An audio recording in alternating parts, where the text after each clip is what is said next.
Hello, everyone. This is Hollywood Joe from Hollywood's World of Sports coming to you tonight with a special podcast. This is my recap and review of NXT Takeover WarGames. Generally, I write these recaps and reviews on the Hollywood's World of Sports website, but due to it undergoing some maintenance, I am unable to give a written post at this time. Once the website is up and running again, or I'm able to post, there will be a written review on there. It might take a couple days, but bear with me on that. Takeover WarGames, absolutely phenomenal. Just got done watching. I tell you, I love, out of all the things that Triple H has brought from Dusty Rhodes' mind, WarGames has got to be a. Don't get me wrong, I love the Great American Bash. I love Halloween Havoc, but WarGames every year has just been phenomenal, and this year was no different. The opening match was the women's WarGames match. Team Shotzi with Shotzi Blackheart, Rhea Ripley, Ember Moon, and NXT Women's Champion Io Shirai. They took on Team Candice, which consisted of Candice LeRae, Raquel Gonzalez, Dakota Kai, and Toni Storm. This match was really great, honestly. There was a ton of innovation in this match, a ton of different cool moments in this match. All these women really showed why the NXT women's division is the best women's division in professional wrestling right now. I really can't come up with any argument against it, and really I would defend that against anybody. What a great showing by all 8 women. I was curious though, because from digging back into my memory bank and knowledge bank, this was the first time that I can remember that the babyface team got the WarGames advantage, and so I kind of wondered how they were going to play that off, because it doesn't make any sense for the babyface team to have the advantage.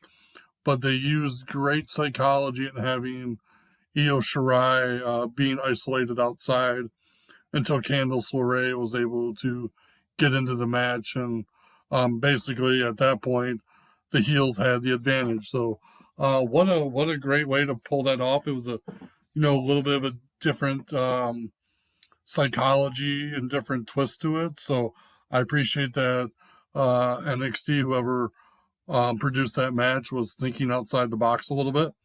I was shocked by the ending of it, though. I really thought Shotzi was going to have her revenge on Candice for destroying the tank, but I was stunned that Raquel Gonzalez got the pin on the NXT Women's Champion Io Shirai, which means to me that her stock is going way, way up, and I would expect that she will be in line for future NXT Women's title shot. So that was how that match went down. Phenomenal match. Then we moved on to Tommaso Ciampa and Timothy Thatcher. I gotta tell you, this match would probably intrigue me the most because both men can be psychos in their own way, and they both bring a certain brutality in their own way. They definitely don't have similar styles. Their styles and personalities are completely different, but it's almost like they have the same mentality, that they want to bring pain and bring aggression in the way that they know how to. And so I was very intrigued by the match. Timothy Thatcher has been in some phenomenal matches this year. The Fight Pit with Matt Riddle, taking Finn Balor to the limit, now taking Tommaso Ciampa to the limit. I really believe it's just a matter of time before Timothy Thatcher ends up with the NXT North American title, or, I'll even say it, he could be the NXT champion at some point. during his time there, because he is just a phenomenal talent. I mean, I've watched a lot of Thatcher's matches on, the WWE Network when WWE's released stuff from Evolve and Progress, and I still think he's going to do so much more in 2021. But Champa got the victory. I'm really curious to see who he picks out on the roster next. It almost feels like Champa is kind of like that old dog in the fight, looking to pick out anybody that he sees worthy to challenge. And so I'll be curious to see if that continues, because it's kind of how this match came along. Champa targeted Thatcher for a couple weeks, and that's how the match came to about, and that was a phenomenal match to watch. Now, two of the more interesting personalities in NXT definitely have to be Cameron Grimes and Dexter Lumis. These two, they have fought in a blindfold match. They fought in the House of Horrors match. I think that's what it was at Halloween Havoc. They've consistently gotten to each other's business. And tonight, it was settled in a strap match. And I really like that we saw a different sense of aggression in Cameron Grimes tonight. I feel like Cameron has not shown the aggression that he's capable of showing until he fought Dexter Lumis tonight. Usually, we see Cameron taking cheap shots and being a coward and trying to weasel his way out of things. But I really felt like he brought a new sense of aggression against Lumis. And, as far as Lumis goes, I mean, he just does really small things that get your attention. He doesn't even have to say a word. The eyes, the look, he really knows how to play that off. And, I really hope 2021 he can continue his momentum. I know he had an injury that sidelined him from possibly winning the North American Championship this past summer. But hopefully he can get back into the hunt. Who knows? Maybe he might challenge the North American champion down the road, or maybe even challenge the NXT champion. And that's the great thing about NXT. Like, anybody on any given night can challenge and win an NXT title. It's happened with Breezango, and it even happened to Leon Ruff. And Leon Ruff was inserted into the Johnny Gargano and Damian Priest storyline after Johnny basically cheated to win the North American Championship from Damian. Well, Damian paid Johnny back, and Damian Priest helped Leon Ruff not only capture the North American Championship, but also helped him defend it against Gargano on those two separate occasions. And a lot of people were kind of, thinking that this was a comedy act and putting the North American title on Leon was a joke. And, at first it may have came off that way, but tonight Leon Ruff really, really showed what he's made of. This was his first NXT Takeover. He came in as North American champion. He did a really fantastic job in the match. But again, the focus got put back on Gargano and Priest, as Gargano had an army of screen ghosts that attacked Damian Priest and basically helped Gargano become the first ever person to hold the NXT North American Championship 3 times. And at the end of the match, the main screen ghost guy that was masked ended up being Austin Theory. And I kind of had a feeling from the get-go that it was Austin Theory, because the last time we saw Austin, he actually lost to Gargano and said he quit. So that didn't really, it was cool, but it didn't really surprise me, because I had a feeling that Gargano had a lot of respect for him after their match a few months ago. And so I'm curious to see where Austin Theory goes with Johnny Gargano. I'm also curious to see where Indy Hartwell goes with Candice LeRae, because it's almost like the Garganos are forming their own little faction, and I'll be curious to see how it comes to fruition on NXT programming and television. So, with that being said, we're on to the main event. It was the Undisputed Era versus Pat McAfee's team of obviously himself, Oney Lorcan, Danny Burch, and Pete Dunne. And I love the rivalry that has been between Cole and McAfee. Adam Cole and Pat McAfee are both great on the mic.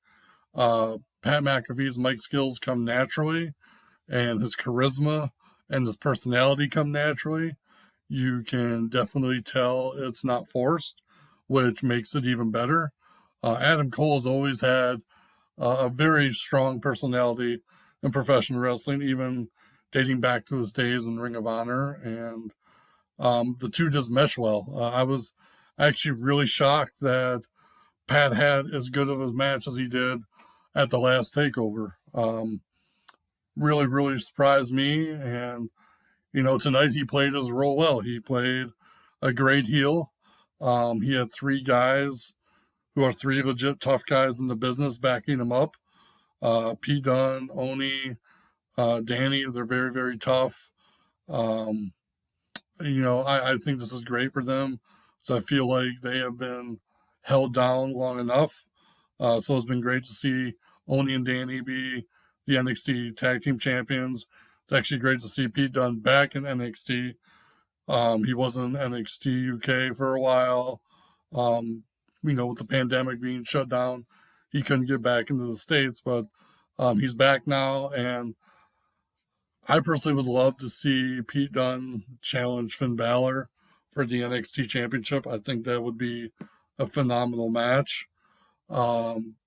Maybe even Pete Dunne, against Timothy Thatcher, because there's still a little bit of a untold story there from when Thatcher replaced Dunne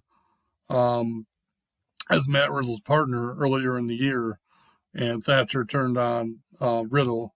So, there's still a story that's untold there. So, the sky is the limit for Pete Dunne. And so, I'll be curious to see what happens with him going forward. Now, as far as the Undisputed Era goes, man, those four guys, they really, Cole, Fish, O'Reilly, Strong, they were banged up after this match. I could just tell they took some pretty big spots, took some pretty big shots as well. All 8 guys were definitely roughed up during this match, but Adam Cole took one big risk in that match with a spot that it looked painful. And Kyle O'Reilly took a couple brutal shots as well. I don't know where to go with Undisputed Era. They dominated with in NXT for so long as a heel faction, and now that they're a babyface faction, I don't know where they go. I don't know who you put them against. Do you have people added to Johnny Gargano's faction, and UE feuds with the Johnny Gargano way? That could be a possibility, but the problem is that there's no other faction in NXT right now. You could have them in tag teams against like the Grizzled Young Veterans and Imperium and a bunch of other teams. So I don't know. It's just a tough read right now with the Undisputed Era. I think, maybe this could have been their last match. I don't know. It's hard for me to pinpoint where the Undisputed Era goes as a group. Individually and as a tag team, like Fish and O'Reilly, I think they can still do more as individuals and the tag team in NXT, but as a 4-man group, it's just really hard to kind of gauge where they're going. But hats off to them. They've been in every War Games match since NXT brought it to their brand. They have set the tone for it. They have um, come up with new things every year, whether it be the offense that they give or the defense or the offense that they take, I should say, because they've had some incredible moments. And so, what a phenomenal match. All, like I said, all 8 competitors. Actually, I'll just even go a step forward. All 16 competitors in the men's and women's War Games match deserve a huge amount of respect and just deserve a lot of praise because both War Games matches were phenomenal. I thought the women's may have had a little more innovation and creativity to it. Both told a good story though. So, there was quite a bit going on tonight with all the different feuds and rivalries. Obviously, Finn Balor is probably going to have a lot to say on Wednesday. Karrion Kross's return has already been teased. Austin Theory is back in the fold. So the NXT roster is starting to get healthy again. And now that they're getting healthy again and people are coming back from injury, I think NXT is going to have a huge 2021. And so keep watching NXT. Keep staying tuned to see what happens. They've already promoted a special event called New Year's Evil on January 6th, and I'm looking forward to see what evil is in store.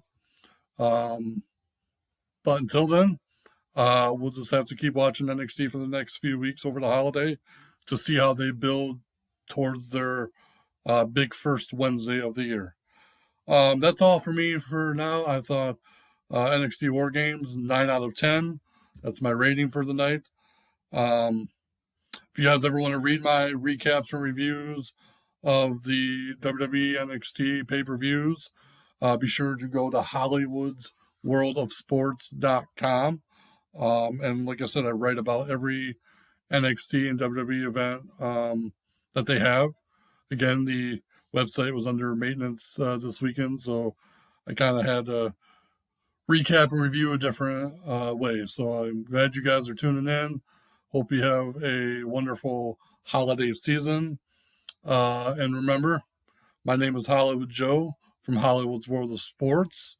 You can find me on Facebook, Twitter, YouTube, Reddit, Instagram, any social media platform. I'm probably on it. So remember, as always, controversy doesn't come without criticism.